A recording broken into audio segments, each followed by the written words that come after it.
लीजिए सुनिए मुंशी प्रेमचंद जी द्वारा रचित एक और कहानी, पत्नी से पति।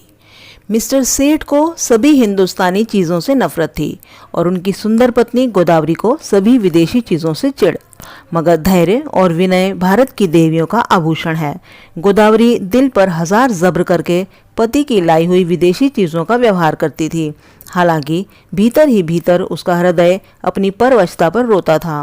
वह जिस वक्त अपने छज्जे पर खड़ी होकर सड़क पर निगाह दौड़ाती तो कितनी ही महिलाओं को खद्दर की साड़ियाँ पहने गर्व से सिर उठाते चलते देखती तो उसके हृदय की वेदना एक ठंडी आह बनकर निकल जाती थी। उसे ऐसा मालूम होता था कि मुझसे ज़्यादा बदनसीब औरत संसार में नहीं है। मैं अपने स्वदेश वासियों की इतनी भी सेवा नहीं कर सकती। शाम को मिस्टर सेठ के आग्रह करने पर वह कहीं मनोरंजन या सैर के लिए जाती तो विदेशी कपड़े पहने हुए निकलते शर्म से उसकी गर्दन झुक जाती थी। वह पत्रों में महिलाओं के जोश भरे व्याख्यान पढ़ती तो उसकी आंखें जगमगा उठती। थोड़ी देर के लिए वह भूल जाती कि मैं वहाँ बंधनों में जकड़ी हुई हूँ। होली का दिन था। 8 बजे रात का समय। स्वदेश के नाम पर बिके हुए अनुरागियों का जुलूस आकर मिस्टर सेठ के मकान के सामने रुका और उसी चौड़े मैदान में विलायती कपड़ों की होलियां लगाने की तैयारियां होने लगी। गोदावरी अपने कमरे में खिड़की पर खड़ी होकर यह समारोह देखती थी और दिल मसोस कर रह जाती थी। एक वह है जो यूं खुश खुश आज़ादी के नशे में मतवाले गर्व से सिर उठाए होली लगा रहे हैं और एक मैं हूँ पिंजड़े में बंद पक्षी की तरह फड़फड़ा रही हूँ। इन तीलियों को कैसे तोड़ूं? उसने कमरे में निगाह दौड़ाई। सभी चीज़ें विदेशी थीं। स्वदेशी का एक सूत भी ना था। यही चीज़ें वहाँ जलाई जा रही थीं और वही चीज़ें यहाँ उसके हृदय में संचित ग्लानि की भांति संदूकों में रखी हुई थीं। उसके जी में एक लहर उठ रही थी कि इन चीज़ों को उठाकर उसी होली में डाल दे, उसकी सारी ग्लानि और दुर्बलता जलकर भस्म हो जाए। मगर पति की अप्रसन्नता के भय ने उसका हाथ पकड़ लिया। सहसा मिस्टर सेठ ने अंदर आकर कहा, जरा इन सिरफिरों को देखो, कपड़े जला रहे हैं। यह पागलपन, उन्माद और विद्रोह नहीं तो और क्या है? किसी ने सच कहा है, हिंदुस्तानियों के न अक्ल आई है न आएगी। कोई कल भी तो सीधी नहीं। गोदावरी ने कहा, तुम भी हिंदुस्तानी हो? सेठ ने गर्म होकर कहा, हाँ, लेकिन मुझे इसका हमेशा खेद रहता है कि ऐसे अभागे देश में क्यों पैदा हुआ। मैं नहीं चाहता कि कोई मुझे हिंदुस्तानी कहे या समझे। कम से कम मैंने आचार व्यवहार वेशभूषा रीति नीति कर्म वचन में कोई ऐसी बात नहीं रखी जिससे हमें कोई हिंदुस्तानी होने का कलंक लगाए। पूछिए, जब हमें 8 आने गज में बढ़िया कपड़ा मिलता है तो हम क्यों मोटा टाट खरीदें? इस विषय में हर एक को पूरी स्वाधीनता होनी चाहिए। न जाने क्यों गवर्नमेंट ने इन दुष्टों को यहाँ जमा होने दिया। अगर मेरे हाथ में अधिकार होता तो इन सबों को जहन्नुम रसीद कर देता। तब आटे दाल का भाव मालूम होता। गोदावरी ने अपने शब्द में तीक्ष्ण तिरस्कार भर के कहा, तुम्हें अपने भाइयों का जरा ख्याल नहीं आता? भारत के सिवा और कोई देश है जिस पर किसी दूसरी जाति के शासन हो? छोटे छोटे राष्ट्र भी किसी दूसरी जाति के गुलाम बनकर नहीं रहना चाहते। क्या एक हिंदुस्तानी के लिए यह लज्जा की बात नहीं है कि वह अपने ही भाइयों के साथ अन्याय करे? सेठ ने भौं चढ़ाकर कहा, मैं इन्हें अपना भाई नहीं समझता। गोदावरी, आखिर तुम्हें सरकार जो वेतन देती है वह इन्हीं की जेब से तो आता है। सेठ, मुझे इससे कोई मतलब नहीं कि मेरा वेतन किसकी जेब से आता है। मुझे जिसके हाथ से मिलता है वह मेरा स्वामी है। न जाने इन दुष्टों को क्या सनक सवार हुई है। कहते हैं भारत आध्यात्मिक देश है। क्या आध्यात्म का यही आशय है कि परमात्मा के विधानों का विरोध किया जाए? जब यह मालूम है कि परमात्मा की इच्छा के विरुद्ध एक पत्ती भी नहीं हिल सकती तो यह मुमकिन है कि यह इतना बड़ा देश परमात्मा की मर्जी के बगैर अंग्रेजों के अधीन हो? क्यों इन दीवानों को इतनी अकल नहीं आती कि जब तक परमात्मा की इच्छा ना होगी कोई अंग्रेजों का बाल भी बांका ना कर सकेगा? गोदावरी, तो फिर क्यों नौकरी करते हो? परमात्मा की इच्छा होगी तो आप ही आप भोजन मिल जाएगा। बीमार होते हो तो क्यों दौड़े वैद्य के घर जाते हो? परमात्मा उन्हीं की मदद करता है जो अपनी मदद आप करते हैं। सेठ, बेशक करता है, लेकिन अपने घर में आग लगा देना, घर की चीज़ों को जला देना ऐसे काम हैं जिन्हें परमात्मा कभी पसंद नहीं करता। गोदावरी, तो यहाँ के लोगों को चुपचाप बैठे रहना चाहिए? सेठ, नहीं, रोना चाहिए। इस तरह रोना चाहिए जैसे बच्चे माता के दूध के लिए रोते हैं। सहसा होली जली। आग की शिखाएं आसमान से बातें करने लगी, मानो स्वाधीनता की देवी अग्नि वस्त्र धारण किए हुए आकाश के देवताओं से गले मिलने जा रही हो। दीनानाथ ने खिड़की बंद कर दी। उनके लिए यह दृश्य भी असह्य था।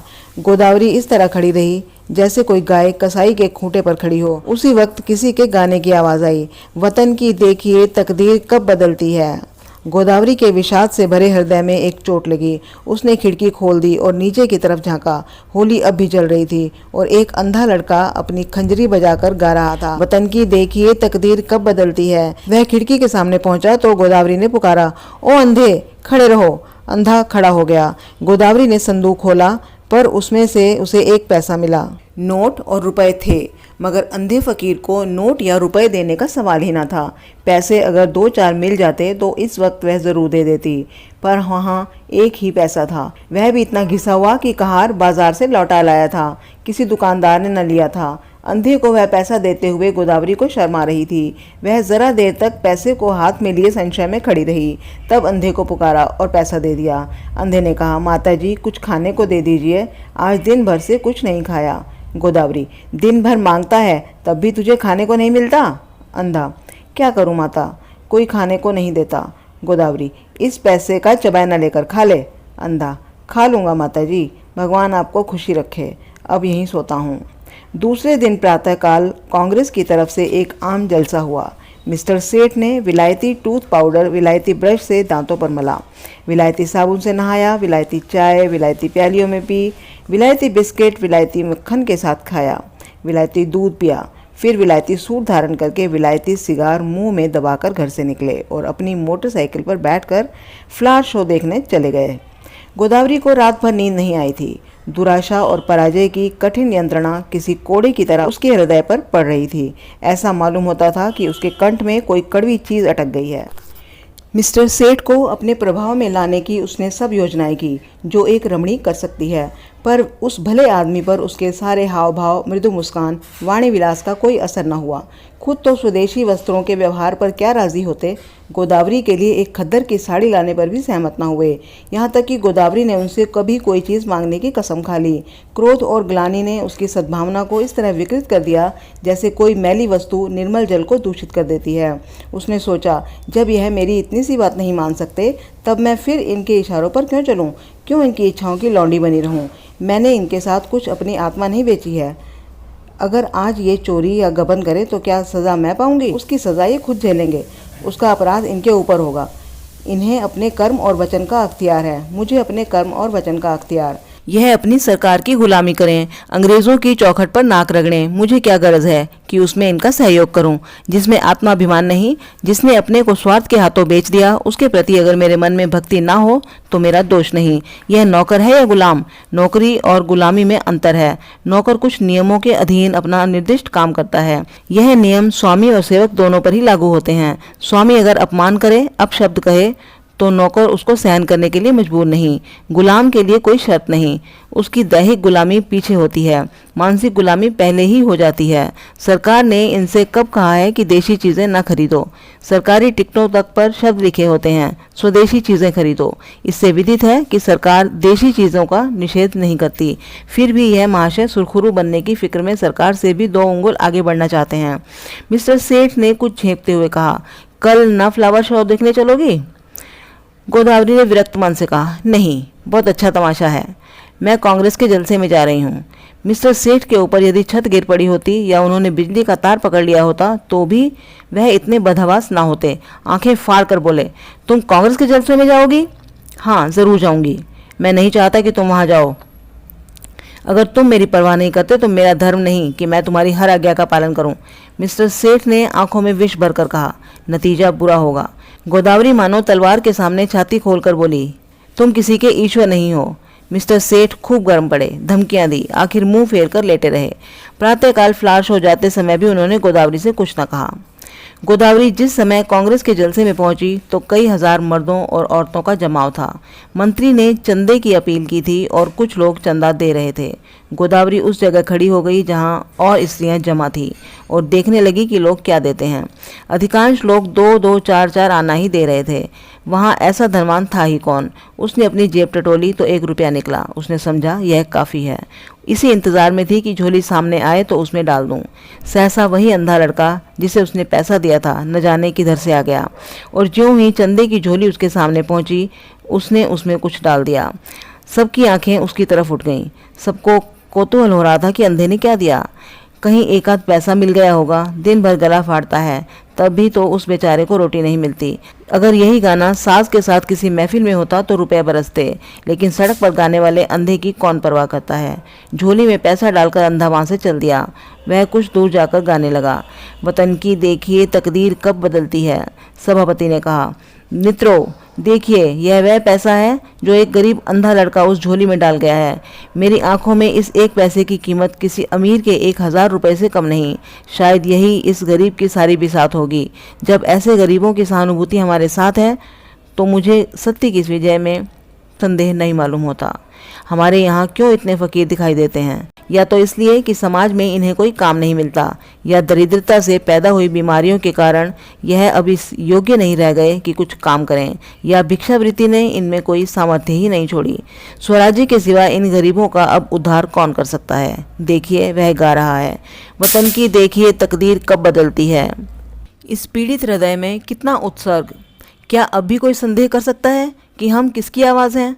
पैसा ऊपर उठाकर आप में से कौन इस रत्न को खरीद सकता है? गोदावरी के मन में जिज्ञासा हुई, क्या यह वही पैसा तो नहीं जो रात मैंने उसे दिया था? क्या उसने सचमुच रात को कुछ नहीं खाया? उसने पास जाकर पैसे को देखा जो मेज़ पर रख दिया गया था। उसका हृदय धक से हो गया। यह वही घिसा हुआ पैसा था। उस अंधे की दशा, उसके त्याग का स्मरण करके गोदावरी अनुरक्त हो उठी। कांपते हुए स्वर में बोली, मुझे आप यह पैसा दे दीजिए, मैं 5 रुपए दूंगी। सभापति ने कहा, एक बहन इस पैसे के दाम 5 रुपए दे रही है। दूसरी आवाज आई, 10 रुपए। तीसरी आवाज आई, 20 रुपए। गोदावरी ने इस अंतिम व्यक्ति की ओर देखा। उसके मुख पर आत्माभिमान झलक रहा था, मानो कह रहा हो कि यहाँ कौन है जो मेरी बराबरी कर सके। गोदावरी के मन में स्पर्धा का भाव जाग उठा। चाहे कुछ हो जाए, उसके हाथ में यह पैसा न जाए। समझता है इसने 20 रुपए क्या दिए सारे संसार को मोल ले लिया। गोदावरी ने कहा, 40 रुपए। उस पुरुष ने तुरंत कहा, 50 रुपए। हजारों आंखें गोदावरी की ओर उठ गईं, मानो कह रही हों, अब आप ही हमारी लाज रखिए। गोदावरी ने उस आदमी की ओर देखकर धमकी से मिले हुए स्वर में कहा, 100 रुपए। धनी आदमी ने भी तुरंत कहा, 120 रुपए। लोगों के चेहरे पर हवाइयां उड़ने लगी। समझ गए कि इसी के हाथ विजय रही। निराश आंखों से गोदावरी की ओर ताकने लगे, मगर ज्यों ही गोदावरी के मुंह से निकला 150 कि चारों तरफ तालियां पड़ने लगी, मानो किसी दंगल के दर्शक अपने पहलवान की विजय पर मतवाले हो गए हों। उस आदमी ने फिर कहा, 250। गोदावरी बोली, 200। फिर चारों तरफ तालियां पड़ी। प्रतिद्वंदी अब मैदान से हट जाने में ही अपनी कुशल समझ रहा था। गोदावरी विजय के गर्व पर नम्रता का पर्दा डाले हुए खड़ी थी और हजारों शुभ कामनाएं उस पर फूलों की तरह बरस रही थी। जब लोगों को मालूम हुआ कि यह देवी मिस्टर सेठ की बीवी है तो उन्हें ईर्ष्यामय आनंद के साथ उस पर दया भी आई। मिस्टर सेठ अभी फ्लावर शो में ही थे कि एक पुलिस के अफसर ने उन्हें यह घातक संवाद सुनाया। मिस्टर सेठ सकते में पड़ गए, मानो सारी देह शून्य पड़ गई हो। फिर दोनों मुट्ठियां बांध ली, दांत पीसे, ओठ चबाए और उसी वक्त घर चले। उनकी मोटरसाइकिल कभी इतनी तेज न चली थी। घर में कदम रखते ही उन्होंने चिंगारियों भरी आंखों से देखते हुए कहा, क्या तुम मेरे मुंह पर कालिक पुतवाना चाहती हो? गोदावरी ने शांत भाव से कहा, कुछ मुंह से भी तो कहो, या गालियां ही दिए जाओगे? तुम्हारे मुंह में कालिक लगेगी तो क्या मेरे मुंह पर ना लगेगी? तुम्हारी जड़ खुदेगी तो क्या मेरे लिए कोई दूसरा सहारा है? मिस्टर सेठ, सारे शहर में तूफान मचा हुआ है, तुमने मेरे रुपए दिए क्यों? गोदावरी ने उसी शांत भाव से कहा, इसलिए कि मैं उसे अपना रुपया समझती हूँ। मिस्टर सेठ दांत किटकिटाकर बोले, हरगिज नहीं, तुम्हें मेरा रुपया खर्च करने का कोई हक नहीं। गोदावरी, बिल्कुल गलत। तुम्हारे खर्च करने का तुम्हें जितना अख्तियार है उतना ही मुझको भी है। हाँ, जब तलाक का कानून पास करा लोगे और तलाक दे दोगे तब ना रहेगा। मिस्टर सेठ ने अपना हैट इतने जोर से मेज पर फेंका कि वह लुढ़कता हुआ जमीन पर जा गिरा और बोले, मुझे तुम्हारी अक्ल पर अफसोस आता है। जानती हो तुम्हारी इस उदंडता का क्या नतीजा होगा? मुझसे जवाब तलब हो जाएगा। बतलाओ क्या जवाब दूंगा? जब यह जाहिर है कि कांग्रेस सरकार से दुश्मनी कर रही है तो कांग्रेस की मदद करना सरकार के साथ दुश्मनी करनी है। तुमने तो नहीं की कांग्रेस की मदद, तुमने तो की। इसकी सजा मुझे मिलेगी या तुम्हें? अगर मैं चोरी करूं तो क्या तुम जेल जाओगे? चोरी की बात और है और यह बात और है। तो क्या कांग्रेस की मदद करना चोरी या डाके से भी बुरा है? हाँ, सरकारी नौकरी के लिए चोरी या डाके से भी बुरा है। मैंने यह नहीं समझा था। अगर तुमने यह नहीं समझा था तो तुम्हारी ही बुद्धि का भ्रम है। रोज अखबारों में देखती हो, फिर भी मुझसे पूछती हो। एक कांग्रेस का आदमी प्लेटफार्म पर बोलने खड़ा होता है तो 20 सादे कपड़े वाले पुलिस अफसर उसकी रिपोर्ट लेने बैठते हैं। कांग्रेस के सरगनाओं के पीछे कई कई मुखबिर लगा दिए जाते हैं, जिनका काम यही होता है कि उन पर कड़ी निगाह रखे। चोरों के साथ तो इतनी सख्ती भी नहीं की जाती, इसलिए हजारों चोरियां और डाके और खून रोज होते रहते हैं। किसी को कुछ पता नहीं चलता, न पुलिस इसकी परवाह करती है। मगर पुलिस को जिस मामले में राजनीति की गंध आ जाती है, फिर देखो पुलिस की मुस्तैदी। इंस्पेक्टर जनरल से लेकर कांस्टेबल तक एड़ियों तक का जोर लगा देते हैं। सरकार को चोरों से भय नहीं, चोर सरकार पर चोट नहीं करता। कांग्रेस सरकार के अख्तियार पर हमला करती है, इसलिए सरकार भी अपनी रक्षा के लिए अपने अख्तियार से काम लेती है। यह तो प्रकृति का नियम है। मिस्टर सेठ आज दफ्तर चले तो उनके कदम पीछे रह जाते थे। न जाने आज वहां क्या हाल हो। रोज की तरह दफ्तर में पहुंचकर उन्होंने चपरासियों को डांटा नहीं, क्लर्कों पर रौब नहीं जमाया। चुपके से जाकर कुर्सी पर बैठ गए। ऐसा मालूम होता था कोई तलवार सिर पर लटक रही है। साहब की मोटर की आवाज़ सुनते ही उनके प्राण सूख गए।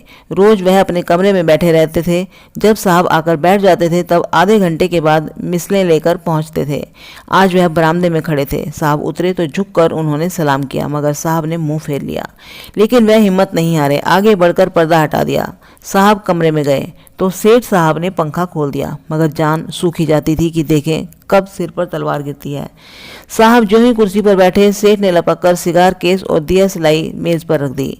एकाएक ऐसा मालूम हुआ मानो आसमान फट गया हो। साहब गरज रहे थे, तुम दगाबाज आदमी हो। सेठ ने इस तरह साहब की तरफ देखा जैसे उसका मतलब नहीं समझे।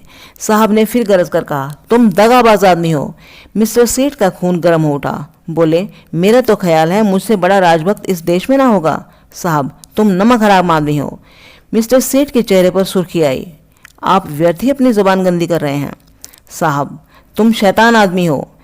मिस्टर सेठ की आंखों में सुर्खी आई। आप मेरी बेइज्जती कर रहे हैं। ऐसी बातें सुनने की मुझे आदत नहीं है। साहब, चुप रहो, यू ब्लडी। तुमको सरकार 500 रुपए इसलिए नहीं देती कि तुम अपनी वाइफ के हाथ से कांग्रेस का चंदा दिलवाए। तुमको इसलिए रुपया सरकार नहीं देता। मिस्टर सेठ को अपनी सफाई देने का अवसर मिला। बोले, मैं आपको विश्वास दिलाता हूं कि मेरी वाइफ ने सरासर मेरी मर्जी के खिलाफ रुपए दिए हैं। मैं तो उस वक्त फ्लावर शो देखने गया हुआ था जहां मिस फ्रॉक का गुलदस्ता 5 रुपए में लिया। वहां से लौटा तो मुझे खबर मिली। साहब, ओ, तुम हमको बेवकूफ समझता है।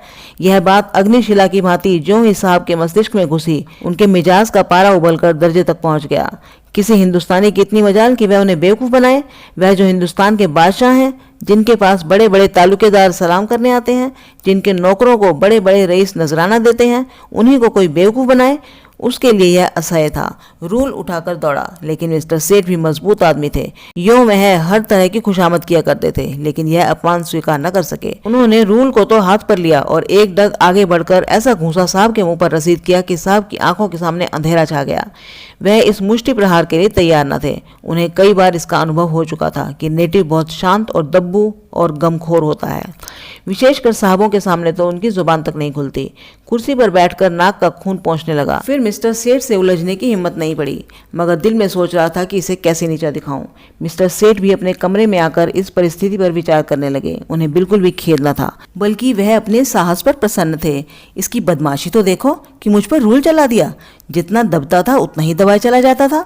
मेम यारों को लेकर घूमा करती है, उससे बोलने की हिम्मत नहीं पड़ती। मुझसे शेर बन गया, अब दौड़ेगा कमिश्नर के पास, मुझे बर्खास्त कराए बगैर न छोड़ेगा। यह सब उस गोदावरी के कारण हुआ है।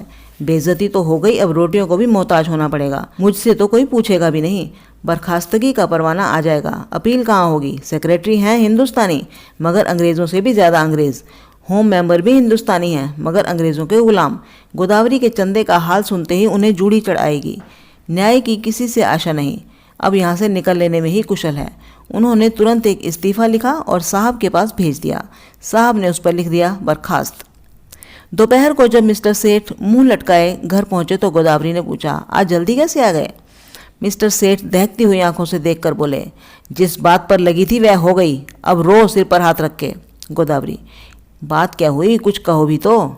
सेठ, बात क्या हुई? उसने आंखें दिखाई। मैंने चांटा जमाया और इस्तीफा देकर आ गया।